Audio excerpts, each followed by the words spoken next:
آج ہمارے ساتھ موجود ہیں مسز نبراس، جو کہ پاکستان ایجوکیشن اکیڈمی میں 15-16 سال ٹیچنگ کے شعبے سے وابستہ رہیں اور اپنے وہاں کے ایکسپیرینس کو بہت اچھے الفاظ میں یاد کرتی ہیں۔ نبراس، آج سے 2 سال قبل آپ نے ایک کتاب اپنے لانچ کی تھی جس کا نام تھا پرواز، اور جس کے بارے میں نے فیس بک پر تو بہت کچھ دیکھا اور اس کے بہت سارے پنے بھی مجھے پڑھنے کو ملے آپ کے تھرو۔ تو وہ آپ کا ایکسپیرینس کیسا رہا؟ اب میں پرواز کے بارے میں تو کیا ہی کہوں، مجھے ایسا لگتا ہے کہ جیسے وہ میرے لیے بہت میرا لکی چارم، کیونکہ اس نے مجھے بہت عزت دلوائی، بہت عزت ملی مجھے اس کتاب سے۔ اولگا سے زندگی میں کبھی ایسا کوئی موقع بنا تو ضرور ملاقات کروں گی، اولگا تکارچک، جن کی اصل میں وہ کتاب ہے فلائٹس، اور اس کا ترجمہ میں نے کیا۔ اور وہ جیسے ہی کتاب مکمل ہوئی اور چھپ کر آئی تو ساتھ ہی مجھے شارجہ انٹرنیشنل بک فیئر کا چونکہ ہونے جا رہا تھا، اور میں نے وہاں فوراً سے اپلائی کیا اور مجھے وہاں سے اوکے بھی ہو گیا کہ وہاں لانچ ہوگا۔ تو یہ میرے لیے بہت ہی ایک اعزاز کی بات تھی، اور پاکستانی پہلی کتاب تھی، اور پاکستان سے کتابیں نہیں آتی شارجہ انٹرنیشنل بک فیئر میں، لیکن اب کی بار 2-3 ایسے لوگ ہیں جو پبلشرز لے کر آ رہے ہیں۔ جی، اپنا ایکسپیرینس بھی ہمارے ساتھ شیئر کریں کہ جب آپ فرسٹ ٹائم وہاں ایک پاکستانی کتاب لے کے گئے تو وہ کیسے آپ سے ملے، اور کیوں پاکستانی وہاں نہیں ہوتے، وہ انہوں نے آپ سے کیا کیا کہا؟ ہاں، کیوں نہیں ہوتے تو میں سمجھتی ہوں کہ ہم پاکستانی تھوڑا سا لمٹ ہو کے ہی رہ رہے ہیں، شاید جو رائٹرز ہیں۔ میں نے تو تب بھی میسج دیا تھا اپنے ویڈیوز میں کہ آپ لوگ یہاں آئیں، کیونکہ میں نے جو چیز فیل کی تھی نا وہ یہ کہ international book fair, Sharjah international book fair والوں نے پاکستانی کتاب کو بہت ویلکم کیا، بڑا وارم ویلکم کیا، اور انہوں نے کہا کہ یہ پہلی کتاب آئی ہے ہمارے پاس اردو کی جو یہاں لانچ ہو رہی ہے رائٹرز فورم کے اوپر، اور آپ پلیز اپنے ویڈیو میسیجز میں لوگوں کو کہیں کہ وہ مزید بکس لے کر آیا کریں، کیونکہ وہاں پر زیادہ جو لانچ ہوتی ہیں وہ ملیالی بکس زیادہ ہیں، اور جنرلی انڈینز کی کتابیں ہیں جو وہاں لانچ ہو رہی ہوتی ہیں، اور بھی نیشنلٹیز کی ہوتی ہیں، اور پھر اس کے بعد پاکستانی ایک کتاب کا آنا۔ اور اس سال بھی میری پوری کوشش ہے کہ میری دوسری جو کتاب ہے وہ بھی وہاں ہو سکے۔ میں نے ریکویسٹ تو کر رکھی ہے۔ ماشاءاللہ، یہ تو آپ نے اپنا کارنامہ ہم سے چھپا کے رکھا کہ آپ ایک دوسری کتاب بھی کر رہے ہیں۔ اچھا، تو دوسری کتاب کون سی ہے؟ دوسری کتاب پرسیپشنزم ہے، بلکہ میں آج آپ کے لیے لے کر بھی آئی ہوں اور آپ کو تحفہ بھی دے کر جاؤں گی۔ پرسیپشنزم ہمارے جو لیجنڈری پوئٹ ہیں، میں ان کو لیجنڈری اس لیے کہوں گی کہ پاکستان میں جتنا ادب کے حوالے سے، شاعری کے حوالے سے اور تنقید کے حوالے سے جتنی گفتگو، جتنا کام فرحت بادشاہ صاحب کر رہے ہیں، میں نے نہیں دیکھا۔ بہت سینئر شعراء ہیں ہمارے اور ان کی بہت عزت، ان کا احترام بھی ہے، لیکن جو سرپرستی کرنا نئے آنے والوں کی اور پھر ان کی حوصلہ افزائی کرنا، اور جو خرابیاں ہیں ہمارے شعر و ادب کے معاملات میں ان کو ڈسکس کرنا، کیونکہ پھر وہی بات آ جاتی ہے جہاں سے ہم نے گفتگو شروع کی تھی کہ ہم سوال کیوں نہیں کرتے، ہمیں روکا جاتا ہے، آبجیکشن کرنے پر اعتراض ہوتا ہے کہ کوئی غلط چیز کو منع نہ کرے، روکے نہ۔ تو شاہ صاحب جو ہیں اس وقت یہ کر رہے ہیں، اور میں ان کا بہت زیادہ دل سے احترام کرتی ہوں۔ تو شاہ صاحب کی تھیوری ہے پرسیپشنزم، یعنی اردو کا ادراکی تنقیدی دبستان، کہ کریٹیسزم جو لٹریچر کے اوپر ہے یا کسی بھی کریٹیو آرٹ کے اوپر ہے، اس کا انہوں نے بہت ہی سادہ الفاظ میں ایک تھیوری دے دی ہے، ایک نظریہ پیش کیا ہے کہ یہ آرگینک، میں اس کو آرگینک تھیوری کہتی ہوں، کہ کوئی بھی شخص، جو آپ ہیں، میں ہوں، ہم کوئی فن پارہ دیکھتے ہیں، ہم کوئی نظم پڑھتے ہیں، کتاب پڑھتے ہیں، تو ہم اس کے بہت اچھے ناقد ہو سکتے ہیں۔ ہمارا اپنا پرسیپشن ہمیں ہیلپ کرے گا کہ ہم نے اس پیس آف آرٹ کو کیسے ریسیو کرنا ہے، کیسے پرسیو کرنا ہے، اور پھر اس کو کیسے اینالائز کرنا ہے۔ اور وہی وہ نیچرل کرٹیسزم ہے جس کو ہونے کی ضرورت ہے۔ ہمیں بہت زیادہ تھیوریز میں جانے کی ضرورت نہیں ہے، یا صرف کسی کو سٹرکچر کی بنیاد پر، ساخت کی بنیاد پر کسی چیز کو پسند یا ناپسند یا اس کو ایویلویٹ کرنے کی ضرورت نہیں ہے، اس کی روح کو دیکھنا چاہیے۔ کوئی ایک شعر کیسے آپ کے دل کو چھو جاتا ہے، کوئی ایک نظم کیسے آپ کے حواس پہ طاری ہو جاتی ہے، یا کوئی ایک پینٹنگ آپ کو اپنے اندر اتار لیتی ہے، تو وہ کیا چیز ہے، وہ جو فنکار کی جو اصل روح ہے، جو اس نے اس آرٹ ورک کو کریٹ کرتے وقت جو کیا، جس کو ہم جیسے شعر و ادب کے زبان میں ہم کہتے ہیں جی یہ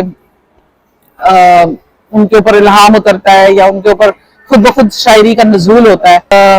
ایک جو کرٹک ہے اس کی کیا क्वालिफिकेशन होनी चाहिए, वो कब एक क्रिटिक होने के लिए क्वालिफाई करता है, उसकी अपनी उसका बेसिक नॉलेज क्या है, वो क्या जानता है उस खास सिंफ के बारे में जो जिसको वो आपने वो सुना होगा ना कि किसी मुसव्विर ने एक तस्वीर या मुजस्मा बनाकर चौक में रख दिया तो लोगों ने बहुत सी तनकीद की, उसके हर हिस्से पर कुछ ना कुछ नुक्स निकाला, अगले दिन उसने कहा कि इसकी करेक्शन या इसकी इस्लाह भी कर दें, तो उस दिन कोई वहां मौजूद नहीं था, क्योंकि यही बहुत मुश्किल काम होता है। तो क्रिएटिव जो जितने भी आर्ट्स हैं उसमें अगर आप एज क्रिटिक किसी फन पारे के ऊपर बात कर रहे हैं तो आपकी क्या आप क्वालिफाई करते हैं, क्या आप उसका सब्जेक्ट उसका नॉलेज है, आप मुझे एक बहुत खूबसूरत एक बड़ा सेंसिटिव सा पहलू है इस थ्योरी में जहां शाह साहब कहते हैं कि एक जो नकाद होता है ना उसको उन मौसमों से भी वाकिफ होना चाहिए जिन मौसमों में किसी क्रिएटर ने किसी फनपारे की तख्लीक की है। अगर वो उससे बाखबर नहीं है, अगर वो उन हवालों को नहीं जानता, वो जो मेटाफिजिकल स्ट्रक्चर है पूरा का पूरा उस माशरे का या उस तख्लीक के हवाले से जो भी उस पर असर अंदाज हो रहा है, तो फिर वो एक अच्छा नकाद नहीं है, उसे जानना चाहिए।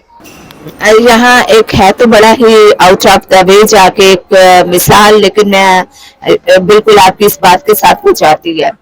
मैंने कुमार सानू जो कि बॉलीवुड का सिंगर है, बड़ा फेमस सिंगर है, उसका एक इंटरव्यू देखा जिसमें वो बता रहा था कि उसने अपना जो पहला गाना आर.डी. बर्मन के लिए गाया मूवी लव 1942, एक लड़की को देखा तो ऐसा लगा कि कैसा लगा, समथिंग लाइक दिस। तो जब वो उसकी रिकॉर्डिंग के लिए गया तो वो जैसे कैजुअल बैठा हुआ था, बिल्कुल वैसे चला गया, शेप बड़ी हुई है, जो भी कपड़े पहने हुए हैं, चला गया। तो आर.डी. बर्मन ने उसको कहा कि आज रिकॉर्डिंग नहीं होगी, तुम कल आना, और जब तुम कल आओ नहा धो के शेप बना के फ्रेश कपड़े पहन के ऐसे आना कि जैसे तुम अपनी गर्लफ्रेंड से मिलने जा रहे हो। अच्छा, क्योंकि जब तक तुम अपने अंदर वो फ्रेशनेस नहीं लाओगे, तुम कैसे अपनी आवाज से ये फील करवा सकते हो कि मैं लड़की से मिल रहा हूँ और लड़की से मिल रहा हूँ या उस एहसास से गुजर रहा हूँ, एहसास से गुजर रहा हूँ, मोहब्बत के एहसास से। तो ये बड़ा जरूरी है। तो शाह साहब ने बड़े अच्छे इसमें 2 चैप्टर्स ऐसे हैं जिसमें क्रिटिक की क्या बेसिक्स हैं कि जो एक नकाद को जाननी चाहिए, और फिर कौन से असूल हैं, रूल्स भी दिए हैं। तो अपने अंदर बड़ी जामे थ्योरी है जो कि, तो जब मुझे शाह साहब ने बताया, जब उन्होंने अपनी किताब मुझे तोहफतन दी, तो मेरे ज़हन में पहला ख्याल यही आया कि इस थ्योरी को पहले तो मैं पढ़ूंगी और फिर मैं इसको कोशिश करूंगी कि मैं इसको ट्रांसलेट करके बाहर की दुनिया को बता सकूं। और फिर मैंने जब शाह साहब से बात की तो वो इतना खुश हुए, उन्होंने कहा कि बिल्कुल आप ये जरूर करें, बल्कि उन्होंने तो फिर मुझ पे मेरी ड्यूटी लगा दी ना। और फिर मैंने जब पढ़ रही थी, रात का टाइम था, और मुझे पढ़ते पढ़ते ख्याल आया कि यकीनन शाह साहब कोई नफ्सियात का मजमून उन्होंने पढ़ा होगा, क्योंकि मैंने भी साइकोलॉजी एज अ सब्जेक्ट और फिलोसफी एज अ सब्जेक्ट पढ़ रखी है। तो जो वो इस्तिलाहात इस्तेमाल कर रहे थे, टर्मिनोलॉजी, तो वो मैंने फिर शाह साहब को उसी वक्त व्हाट्सएप मैसेज किया, तो वो भी जाग ही रहे थे, शायरों को कहाँ रात को नींद आती है, उनका जवाब आया कि बिल्कुल मेरा सब्जेक्ट रहा है। तो मैंने कहा मैं बिल्कुल पहचान गई, वो अल्फाज, वो तमाम तरह की आप इस्तेमाल कर रहे थे इस किताब में। तो ये बड़ी खूबसूरत एक थ्योरी है। मैं अपने तमाम रीडर्स से कहूंगी कि इस थ्योरी को पढ़ें और इस पर फख्र करें कि ये मशरिक से आने वाली पहली लिटरेरी और क्रिएटिव आर्ट्स की थ्योरी है। तो हमें अपनी चीजों पर फख्र करना भी आना चाहिए और उसको प्रमोट भी करना चाहिए। आपकी पहली किताब तो इंग्लिश से उर्दू ट्रांसलेशन थी, अब ये जो आपकी दूसरी किताब है ये कौन सी जुबान से है? उर्दू से इंग्लिश में ट्रांसलेशन। अच्छा। तो पहले तो मैं ये साबित करना चाह रही हूँ कि लोग समझ जाएं कि मैं दोनों काम कर सकती हूँ और जो मेरी ओरिजिनल कोई क्रिएशन है वो अभी अंडरवे है, उस पर काम हो रहा है और इंशाल्लाह जल्दी वो भी आ जाएगी। लेकिन ट्रांसलेशन इटसेल्फ आपका एक बड़ी रिस्पॉन्सिबिलिटी का काम है कि आप बिल्कुल वो सेंस ट्रांसलेट कर सकते हो जो, और इस किताब में तो मैं कदम कदम पर शाह साहब से पूछती रही ना कि क्या आपका जो लहजा है, आपका जो अंदाज है, आप जो बात कह रहे हैं, मैंने वो पूरी की पूरी कर दी। तो शाह साहब ने मुझे पहला चैप्टर 2 चैप्टर पढ़कर उन्होंने कहा कि तो मुझे लग ही नहीं रहा कि ये किसी और ने ट्रांसलेट किए, तो मुझे ऐसे लग रहा है कि मैं ही बोल रहा हूँ, और यही मुझे चाहिए था एज अ ट्रांसलेटर, मैं यही चाहती थी। तो अल्हम्दुलिल्लाह, और फिर इतने मुस्तनद लोग जब आपको कह दें तो फिर खुशी भी होती है और काम करने में और मन भी लगता है कि आप करें, अच्छे तरीके से करें। जैसा कि मैं भी जानती हूँ और आप भी जानती हैं, है तो हकीकत, लेकिन बात है रुसवाई की। हमारा माशरा जो है या हमारा हमारा मुल्क या हमारा जो भी सोसाइटी कह लें, वहाँ अदब अदाब से कोई इतना लगाव या किताब से पढ़ने से या लिखने से अब इतना कुछ नहीं रहा लोगों को। तो ऐसे में आपने जो प्रवास का तजुर्बा किया, उस दरमियान आपको क्या तल्ख तजुर्बात हुए? क्योंकि अगर हम लोगों को आसानियां ही बताते रहेंगे, तल्ख तजुर्बात नहीं बताएंगे, तो लोग नहीं जान सकते कि आपने कितनी मेहनत की है या किस मुश्किल हालात से गुजरे हैं। तो क्या कुछ शेयर करना चाहेंगे, कोई ऐसा वाकया? जी जी, बिल्कुल शेयर करना चाहूंगी। किताब लिखना और फिर उसको लोगों में लेकर आना, और अपने लोगों में जो हमारे पाकिस्तान के लोग हैं, है मुश्किल काम, क्योंकि किताब को कोई इतनी अहमियत दी नहीं जाती। पहली बात है, कितना राइटर उसमें इन्वेस्ट करता है, कितना पब्लिशर उसमें इन्वेस्ट कर रहा होता है, या कैसे डिस्ट्रीब्यूशन के बाद मराहिल होते हैं, मुझे कुछ पता नहीं था। मैं बिल्कुल ब्लैंक थी। लेकिन एक दो लोग ऐसे थे जो मुसलसल मेरे साथ कनेक्टेड थे कि आप इसको मुकम्मल करें जल्दी, क्योंकि वो कुछ हिस्से पढ़ चुके थे जो मैंने ग्रुप्स में डाले। तो मैंने इसलिए उसको जल्दी मुकम्मल किया। फिर मैं एक अच्छे पब्लिशर के साथ मेरा हो गया, पब्लिकेशंस के साथ। छोटी मोटी बातें तो हर जगह पर हो जाती हैं, लेकिन ये कि जब किताब आ जाती है, अब मसला ये है कि उस किताब को पढ़ने वाले कितने हैं। असल बात जो हम उस वक्त से बैठे यहाँ गुफ्तगू कर रहे थे कि किताब पढ़ कौन रहा है, तो सबसे बड़ा अलमिया तो यही है ना कि आप दुनिया के अदब को पाकिस्तान में लाकर इंट्रोड्यूस कर दें, और वहां तो कोई पढ़ने वाला शौक ही नहीं रखता किताबों का। तो ये एक बहुत तकलीफ दे पहलू है पाकिस्तान में। जो लोग पढ़ रहे हैं, मतलब हम जैसे लोग जो लिख रहे हैं वही पढ़ रहे हैं, और वो एक दूसरे की किताबें भी पढ़ रही हैं। लेकिन अगर हम इसको ब्रॉडर उसमें देखें, पर्सपेक्टिव में, तो किताब कम पढ़ी जा रही है। और उसकी वजह हमारा एक रवैया है, समाजी रवैया है, किताब की तरफ ध्यान ही नहीं है। रीडिंग से बच्चे भाग रहे हैं। मैं नहीं समझ पा रही कि हम अपने बच्चों में ये हैबिट क्यों इनकलकेट नहीं कर पा रहे कि बच्चे किताब पढ़ें। मैं आपको थोड़ा सा बताती चलूं, यकीनन आपके इल्म में होगा, लेकिन क्योंकि मेरा जाती तजुर्बा है इसलिए मैं बता रही हूँ कि मेरी बच्ची क्योंकि अमेरिका में पैदा हुई और वहीं उसने पढ़ा है, तो मैं उसके एजुकेशन का आपको बताती हूँ कि अभी वो फर्स्ट ग्रेड में है ना, तो फर्स्ट ग्रेड के हिसाब से उन्होंने किताबें रखी हुई हैं वहां रीडिंग के लिए, कि फर्स्ट ग्रेड का बच्चा जो है वो ये रीडिंग लेवल पूरा करे, बहुत पूरा करे पूरा। और फिर आज बच्चे ने ये किताब ली है, वो लेके गया है वापस, और उसने कहा कि मैंने आधी पढ़ी है। इट्स मीन मैंने पेज नंबर 1 से लेके पेज नंबर 15 तक पढ़ी है जी। दूसरे दिन वो दूसरी किताब लेके आया है, उसके भी उतने पेज थे, लेकिन उस बच्चे ने पूरी किताब पढ़ ली। तो बच्चे को मार्क्स ज्यादा मिलेंगे कि उसने अपनी रीडिंग पावर जो है तेज की। एक दिन में वो 15 पेज पढ़ सका, लेकिन उतने ही पेज वाली उसी लेवल की दूसरी किताब उसने दूसरे दिन पूरी कंप्लीट। और ये चीजें मॉनिटर की जाती जी बिल्कुल। हमारे बच्चे जिस स्कूल में पढ़े हैं, मेरे बच्चे, वहां पर भी हर लेवल पे उनको एक नॉवल या 2 नॉवेल्स के कुछ सेक्शंस पढ़ने की कंपल्शन थी, और उनको पढ़ने होते थे। लेकिन यही बात जब आप पाकिस्तान में लोगों को बताते हैं तो वो कहते हैं जी नहीं करते हैं, कोई भी नहीं पढ़ते। लेकिन बाकायदा रीडिंग के ऊपर काम हो रहा है। यूएई में खासतौर पर ज़ाइनस शेख मोहम्मद का बहुत फोकस है रीडिंग के ऊपर और लिटरेसी के ऊपर। तो रीडिंग में एक दिन में एक इंसान को कितने अल्फाज पढ़ने चाहिए, मैं एग्जैक्ट इस वक्त उसका काउंट नहीं बता सकती, गूगल से देखा जा सकता है। उतना पढ़ने की हैबिट हर इंसान को होनी चाहिए। लोग पढ़ने से घबराते हैं, कतराते हैं, वो कहते हैं वीडियो हम देख लेंगे, हमें लफ्ज को पढ़ना नहीं है। अच्छा, एक तो ये मसला है। फिर अगर पढ़ लेंगे ना तो कॉम्प्रीहेंशन का बहुत मसला है। वो भी इसी वजह से है कि रीडिंग कम है। तो किसी की लिखी हुई बात, मतलब मैं फेसबुक पे कोई अपना वॉल पे कुछ लिख दूंगी, तो उसमें से वो नहीं निकाल पाएंगे कि जो बिटवीन द लाइन है उसको नहीं समझ पाएंगे। फिर उस पर बहस होगी, तकरार होगी। हमारे लोगों में ये मसला है, और ये अच्छा खासा सीरियस किस्म का मसला है। आज से तकरीबन 20-25 साल पहले मैंने देखा है अपने मुल्क पाकिस्तान में खवातीन जो है, घर में रहने वाली खवातीन, बहनें, बेटियां जो है, खवातीन डाइजेस्ट, अखबार जहां, हूर, सब रंग, ये सब पढ़ती थी। और बच्चे भी, बच्चों की दुनिया, बच्चों का बाग और इस तरह के होनहार اور تعلیم و تربیت, مجھے ابھی تک نام یاد ہے, جی. ایسے بچے بھی رسالے پڑھتے تھے. لیکن اب اگر آپ دیکھیں تو جو لڑکیاں ایسے ڈائجسٹ پڑھتی ہیں ان کو کہا جاتا ہے یہ تو ڈائجسٹ پڑھنے والی ہیں. یا اگر بچے جو ہیں وہ بچوں کی کتابیں, بچوں کی کہانیاں پڑھتے ہیں تو ان کو کہا جاتا ہے کہ تم ٹائم ویسٹ کر رہے ہو کہانیاں پڑھنے میں, اپنے اسکول کا کورس پڑھو, اپنے نصاب کی طرف توجہ دو. اچھا, یہ اب نہیں کہا جاتا, ہمارے دور میں بھی کہا جاتا تھا, لیکن ہمارے دور میں ایک کلچر تھا. میں وہ بات آپ کی بالکل صحیح ہے کہ پڑھنے کا کلچر تھا. ہمارے جہاں ہی بہت مزے کی چیز تھی. پھر یہ کہ ڈائجسٹ کا آنا, پھر یہ کہ ہمارے ہر محلے میں نا ایک دور یہ بھی آیا تھا, ہمیں یاد ہے کہ چھوٹی چھوٹی لائبریریز تھی جہاں سے ہم عمران سیریز اور ایک اس کے پیرالل آیا کرتی تھی, میں وہ زیادہ پڑھتی تھی.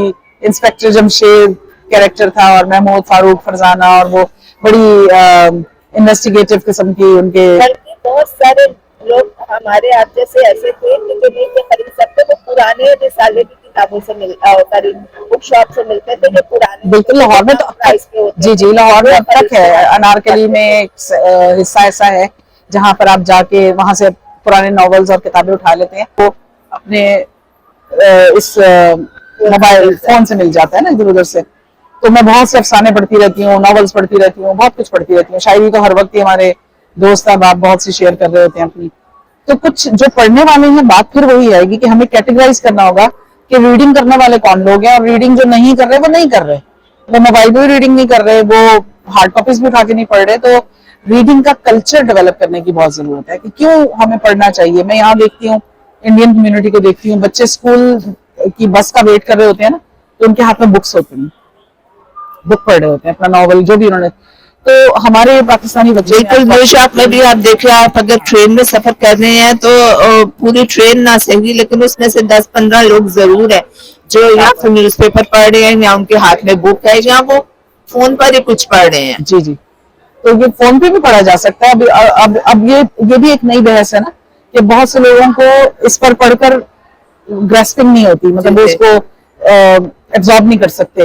لیکن کچھ ایسے ہیں جو دونوں کام کر سکتے ہیں, مطلب ہارڈ کاپی بھی ان کے لیے ٹھیک ہے اور ڈیجیٹلی یہاں پر پڑھنا بھی ٹھیک ہے.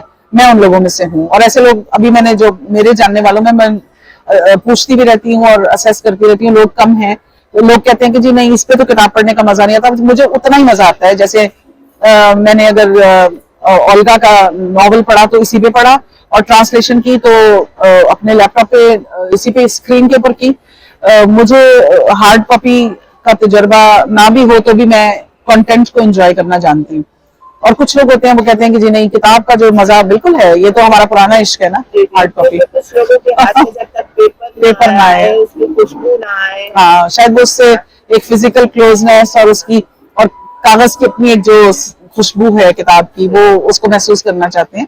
وہ بھی ٹھیک ہے, لیکن اس میں بھی وہی بات ہے نا کہ پڑھنے والے جو ہیں وہ پڑھ ہی لیتے ہیں, اور ان کو پڑھنا بھی چاہیے اور ہر چیز کو پڑھنا چاہیے. اور مختصر اگر آپ کے دماغ میں ایسا کوئی سولوشن یا ایسا کوئی آئیڈیا ہے کہ کیسے لوگوں کو راغب کیا جائے پڑھائی کی طرف, پڑھنے کی طرف, یہ جو ریڈنگ کی جو ہے نا مختلف ایکسرسائزز کروانی چاہیے, ریڈنگ سیشنز ہوں.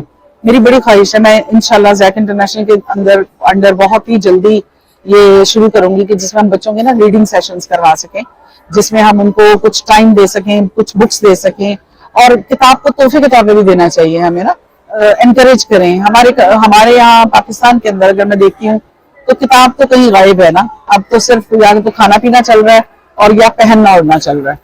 تو اگر کتاب کو آپ اہمیت ہی نہیں دے رہے, آپ بچوں کو تحفے کے طور پہ اس کے برتھ ڈے پر بک گفٹ ہی نہیں کر رہے. مجھے یاد ہے کہ مجھے جو پہلی کتاب جو اچھا تحفہ مجھے ملا تھا نا, بہترین تحفہ, 10th کا جب میرا رزلٹ آیا تھا تو میرے کزن نے مجھے لا کر دیا راجا گدھ ناول. تو میرے لیے, میں پتہ نہیں 7ویں آسمان پہ تھی کہ مجھے اتنا اچھا گفٹ ملا, اور میں اس کتاب کو, اور میں امیجیٹلی میں فین ہو گئی بانو قدسیہ صاحبہ کی. جو کہ اب ہمارے بہت سے خیالات تصورات بدل بھی چکے ہیں, لیکن پھر بھی میں یہ نہیں کہوں گی, میں کسی بھی کریٹو چیز کو رد نہیں کرتی. جس نے جو اپنی پرسپیکٹو سے چیز کریٹ کی ہے, ہمیں اس کو ویسے ہی اپریشیٹ کرنا چاہیے. اور پھر کتابوں کا سلسلہ چل پڑا.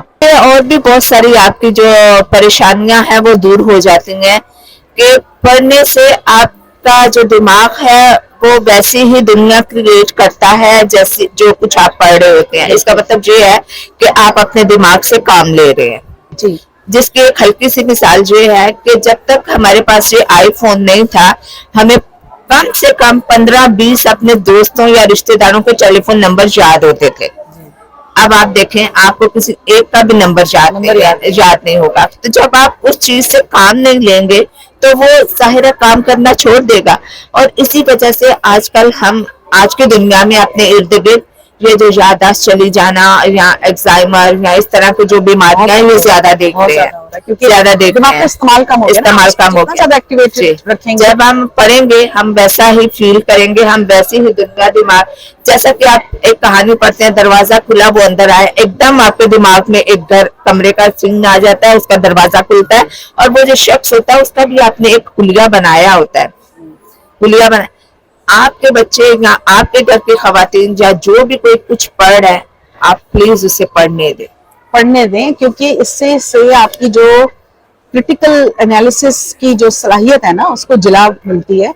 और वो क्या है कि हमारे यहाँ पर रटने पे बहुत ज्यादा जोर हो गया ना पाकिस्तान में, चाहे वो कुरान है और चाहे वो सिलेबस की किताबें हैं, चाहे कुछ भी है। तो ये थी हमारी एक तफसीली, बेहतरीन और शानदार मुलाकात मिसेस नेब्रास के साथ। स्कूल के नाम से एक यूट्यूब चैनल बनाया गया है, हमारे इस चैनल को सब्सक्राइब जरूर कीजिए। और अगर आप इसी तरह जिंदगी में कहीं भी मौजूद हैं, दुनिया के किसी भी कोने में मौजूद हैं और दूसरों की जिंदगी में आसानी लाने के लिए कोई ऐसा काम कर रहे हैं, तो हमसे जरूर राब्ता करें, हम आपसे जरूर बातचीत करना चाहेंगे और उसको दूसरों व्यूअर्स तक पहुंचाने का जरिया बनना चाहेंगे। तो अपना बहुत ख्याल रखिए ताकि आप अपने प्यारों का ख्याल रख सकें और अपने इस चैनल का भी। अल्लाह हाफिज।